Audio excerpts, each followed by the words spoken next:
Series start होती है तो हमें एक कैरेक्टर को दिखाया जाता है जिसका नाम मंदार नायक होता है, जो कि बिल्डिंग की छत पर होता है। तभी वहाँ पर एंट्री होती है हमारे फेवरेट कैरेक्टर रुद्रा की। रुद्रा आते ही मंदार नायक से पूछता है कि मीरा कहाँ है। दरअसल मंदार नायक ने मीरा नाम की एक छोटी सी बच्ची को कहीं छुपाया होता है। मंदार नायक उस छोटी बच्ची के बारे में कुछ भी बताना नहीं चाहता है और उधर रुद्रा उसकी तरफ आगे बढ़ रहा होता है। तभी अचानक से मंदार नायक का पैर फिसल जाता है और वह छत की कोर से लटक जाता है। तब रुद्रा उससे पूछता है कि वो बच्ची कहाँ है। तब मंदार नायक कहता है मुझे यहाँ से बचाओ, तब मैं तुम्हें सब कुछ सच सच बता दूंगा। अपनी जान बचाने के लिए मंदार रुद्रा को सब कुछ सच बताता है और कहता है मीरा को एक बक्से के अंदर बंद कर दिया गया है और उसे इस दीवार के अंदर चुनवा दिया गया है। रुद्रा इस जानकारी को अपने फेलो ऑफिसर गौतम को बताता है और गौतम तुरंत बच्ची को खोजना स्टार्ट कर देता है और बहुत जल्दी बच्ची को खोज लिया जाता है और तुरंत उस बॉक्स की खोलने की प्रक्रिया हो रही होती है। तभी बच्ची को सही सलामत उस बॉक्स से बाहर निकाला जाता है और जोर शोर से उस बच्ची को होश में लाने का प्रयास किया जा रहा होता है। हालांकि बच्ची की किस्मत काफी अच्छी होती है और उसकी जान बच जाती है। बच्ची के होश में आने के बाद रुद्रा को थोड़ा सुकून मिलता है। मंदार इससे पहले भी कई बच्चों को गायब कर चुका होता है, इसीलिए रुद्रा कहता है तेरे जैसे जानवर को यहाँ जिंदा रहने का कोई भी हक नहीं है और उसे बिल्डिंग से नीचे गिरा देता है। नीचे गिरने के बाद मंदार कोमा में चला जाता है, जो अगर कोमा से बाहर आ जाए तो सच्चाई बताकर रुद्रा को सस्पेंड भी करवा सकता है। अब हमें 7 महीना बाद का सीन दिखाया जाता है, जहाँ हमें आलिया को दिखाया जाता है जिसके माता पिता को किसी ने मार डाला होता है। दरअसल यह घटना तब घटी होती है जब आलिया घर पर नहीं थी और आलिया के माता पिता के साथ उसके कुत्ते को भी मार दिया गया होता है। केस काफी उलझा हुआ होता है, इसलिए इस केस को सॉल्व करने के लिए रुद्रा को सौंप दिया जाता है और रुद्रा इस केस की इंक्वायरी करना शुरू कर देता है और साथ ही पूरी जानकारी इकट्ठा करना भी शुरू कर देता है कि जिससे जल्द से जल्द इस केस को सॉल्व कर दिया जाए। अब हमें अगले सीन में रुद्रा को आलिया चौकसी के घर में दिखाया जाता है, जहाँ पर उसके माता पिता की हत्या की गई थी। रुद्रा इंक्वायरी में देखता है कि आलिया के माता पिता को एक एक गोली मारी गई है और वही कुत्ते को 4 गोलियां मारी गई हैं। मतलब कि इस केस को बड़ी बेरहमी से अंजाम दिया गया होता है। रुद्रा आलिया को कॉल करके अपने ब्रांच पर बुलाता है जिससे और भी जानकारी हासिल कर सके। अब हमें अगले सीन में सायला दुर्रानी को दिखाया जाता है, जो कि रुद्रा की वाइफ है, जहाँ दोनों आपस में बातें करते हैं और रुद्रा बताता है कि इस जॉब को करने से उसे बहुत ज्यादा खुशी मिलती है। फिर हमें रुद्रा के ऑफिस का सीन दिखाया जाता है, जहाँ आलिया रुद्रा के ऑफिस में आती है और रुद्रा इन्वेस्टिगेशन शुरू कर देता है। तभी रुद्रा आलिया से पूछता है कि असल में वहाँ क्या हुआ था। तब आलिया बताती है कि वह बाजार कुछ लेने गई थी, तभी किसी ने मेरे मदर फादर और मेरे डॉग को मार दिया। और आलिया यह भी बताती है कि वह बहुत ज्यादा सैड है इस बात को लेकर और उसे कुछ भी नहीं पता कि यह सब किसने किया है। और यहाँ इन्वेस्टिगेशन में पता चलता है कि आलिया बहुत ही जीनियस लड़की है और वह एस्ट्रोफिजिक्स की पढ़ाई कर रही है और वह 13 साल की उम्र में ही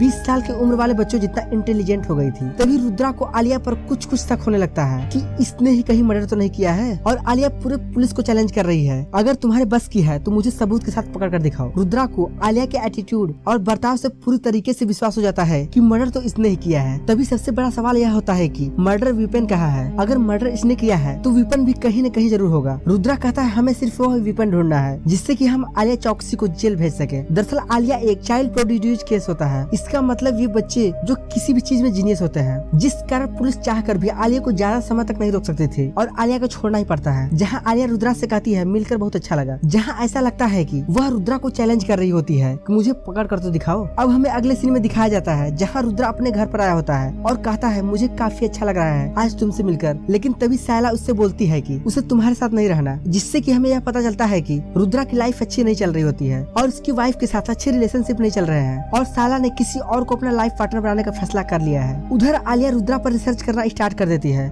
जहाँ उसे पता लगता है मंदार नायक के बारे में, जो शायद उड़ जाए तो रुद्रा को जेल या सस्पेंशन हो सकती है। और आलिया यह भी पता करती है कि रुद्रा की वाइफ कौन है। अब हम देखते हैं कि रुद्रा आलिया के घर पर आया होता है। दरअसल वह यहाँ पर वेपन ढूंढने के लिए आया होता है कि उसने मारकर वह वेपन कहाँ छुपाया है, लेकिन आलिया उसके चाल को समझ जाती है और उसे अपनी बातों में उलझाकर वहाँ से भेज देती है। उसके बाद आलिया रुद्रा की बातें सुनकर थोड़ी अपसेट हो जाती है और इसका बदला लेने के लिए रुद्रा की वाइफ सायला को परेशान करना शुरू कर देती है और उससे कहती है अपने हस्बैंड को कह दो कि मुझसे दूर ही रहे। यहाँ पर हस्बैंड की सजा वाइफ को दी जा रही है। यही एक सॉलिड कारण है कि सायला को रुद्रा से दूर होने का। सायला रुद्रा को यह सारी सब बातें बता देती है कि किसी ने उसे पकड़कर इस तरीके से हरकत की है। फिर रुद्रा इन्वेस्टिगेशन कर रहा होता है, तभी उसे कुछ रीजन नजर आती है कि उसे गन इसलिए नहीं मिला क्योंकि गन को डिसेबल करके डॉग के अंदर डाल दिया गया होता है। यानी कि यहाँ पर डॉग का सेक्रीफाइस किया गया था ताकि सबूतों को पूरी तरीके से मिटाया जा सके, क्योंकि फॉरेंसिक हमेशा लोगों को पोस्टमार्टम करती है, जानवरों का नहीं किया जाता। और साथ ही डॉग को जला दिया गया था, जिसके साथ ही सबूत भी गायब हो गए थे। वही सबूत के लिए रुद्रा अगले दिन आलिया के घर आता है और साथ ही उसके डॉग की अस्थियां भी साथ लेकर लेकर आता है और इसी चीज को आलिया देख लेती है और उसका पीछा करना शुरू कर देती है और कहती है इससे तुम कुछ भी हासिल नहीं कर पाओगे और उससे वह अस्थियां लेने की कोशिश करती है। लेकिन रुद्रा सिर्फ आलिया को एक्सपोज करने के लिए आया था। वह भी जानता था कि इन अस्थियों से वह आलिया को जेल में नहीं डाल पाएगा, इसीलिए वह उन अस्थियों को पानी में डाल देता है। इसलिए आलिया को यह कंफर्म हो जाता है कि वह रुद्रा से इतनी जल्दी पीछा नहीं छुड़ा पाएगी। अगले सीन में हमें साला को दिखाया जाता है। वहीं पर रुद्रा भी आया होता है। रुद्रा साला से बात करना चाहता है, वही साला जिससे प्यार करती है। वहीं पर राजीव भी आया होता है। तभी रुद्रा राजीव को पीटना स्टार्ट कर देता है, लेकिन वहीं पर साला आ जाती है और दोनों को अलग कर देती है। साला को रुद्रा का यह व्यवहार बहुत ही बुरा लगता है और वह उसे वहाँ से जाने के लिए कहती है। रुद्रा आज तक कभी भी साला को टाइम नहीं दिया, इसीलिए वह अपनी लाइफ राजीव के साथ गुजारना चाहती है ताकि रुद्रा को लगे कि वह अपनी लाइफ में क्या खोया है। अब सीन शिफ्ट होता है हॉस्पिटल में, जहाँ आलिया को दिखाया जाता है जो पहुंची होती है मंदार नायक से मिलने के लिए, जो कि हॉस्पिटल में कोमा में पड़ा होता है। आलिया जो कि काफी जीनियस लड़की है, जिसे रुद्रा की कमजोरी पता है। दोस्तों रुद्रा की फर्स्ट सीरीज यहीं पर समाप्त होती है। सेकेंड सीरीज में हमें एक वैन को दिखाया जाता है जिसे किसी ने बताया होता है कि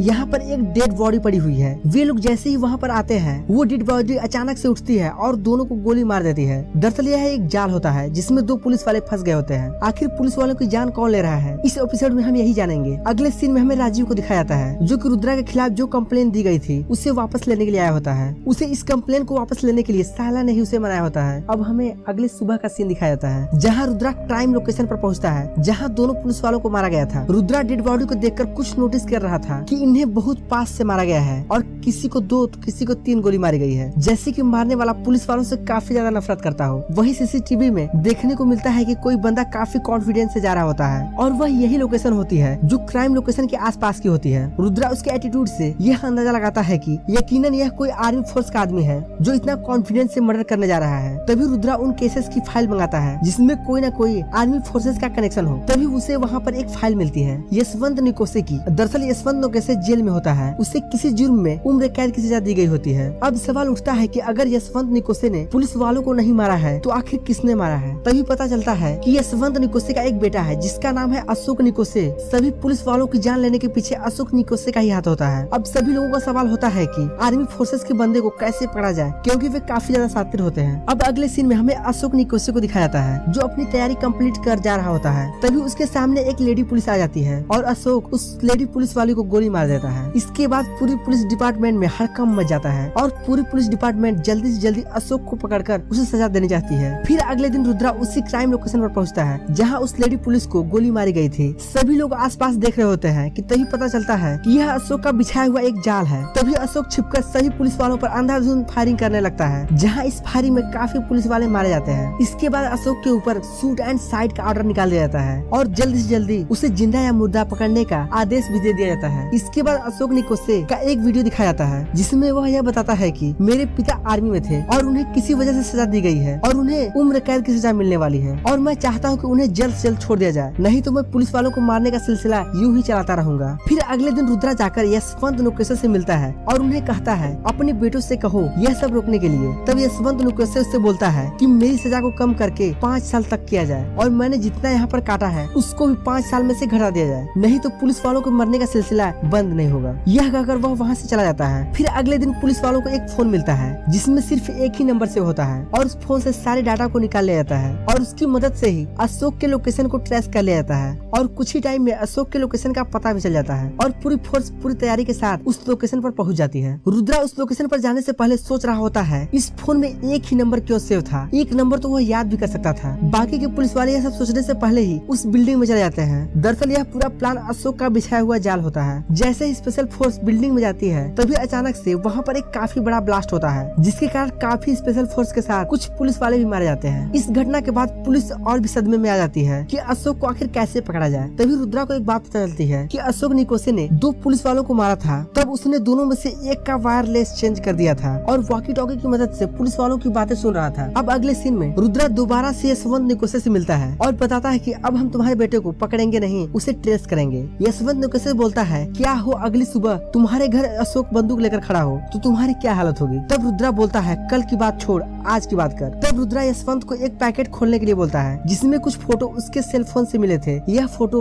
10 साल के बच्चों के थे जिन्हें यशवंत टॉर्चर किया करता था और यह काम वो अपने बेटे अशोक के साथ भी किया करता था। तब रुद्रा कहता है जब यह सारी बातें दुनिया को पता लगने ही वाली है तो मैं तुम्हें एक ऑफर देता हूँ जिसमें तुम खुद फांसी लगाकर आत्महत्या कर लो, जिससे तुम्हारी सोल्जर वाली रिस्पेक्ट भी बनी रहेगी और तुम यहाँ से रिस्पेक्ट के साथ ही जाओगे। रुद्रा यशवंत को एडवाइस देने के बाद एक इंटरव्यू देने लगता है जिसमें वह कहता है अशोक कोई सोल्जर नहीं है, बल्कि वह तो सामान उठाने के लायक भी नहीं है। अगर वह बचना चाहता है तो जल्द से जल्द सरेंडर कर दे। अशोक को रुद्रा की यह बातें चैलेंज की तरह लगता है और वह अपना पूरा का पूरा टारगेट रुद्रा पर कर लेता है। अब रुद्रा को पता चलता है यशवंत का साथी एक लोकेशन पर रहता है और वह उससे मिलने के लिए वहाँ चल देता है। डीसीपी रुद्रा अंत में उस लोकेशन पर पहुँच जाता है और वहाँ पर अशोक मिल जाता है और अशोक उसे पकड़ लेता है और उसे वहीं पर मारना शुरू कर देता है। तब रुद्रा अशोक को उसकी बाप की सच्चाई बताता है कि वह कैसे 10 साल के बच्चों को बहुत टॉर्चर किया करता था और तुम्हारे साथ भी वह ऐसा ही किया करता था। रुद्रा की यह सब बातें सुनकर अशोक पर कुछ असर होता है और वह रुद्रा को मारना चाहता है, लेकिन वह चाहकर भी नहीं मार पाता। अशोक को कहीं न कहीं अपने बाप को लेकर काफी बड़ा सदमा लगा ही रहता है, इसीलिए वह कुछ भी नहीं कर पाता। तभी रुद्रा अशोक को पकड़ लेता है और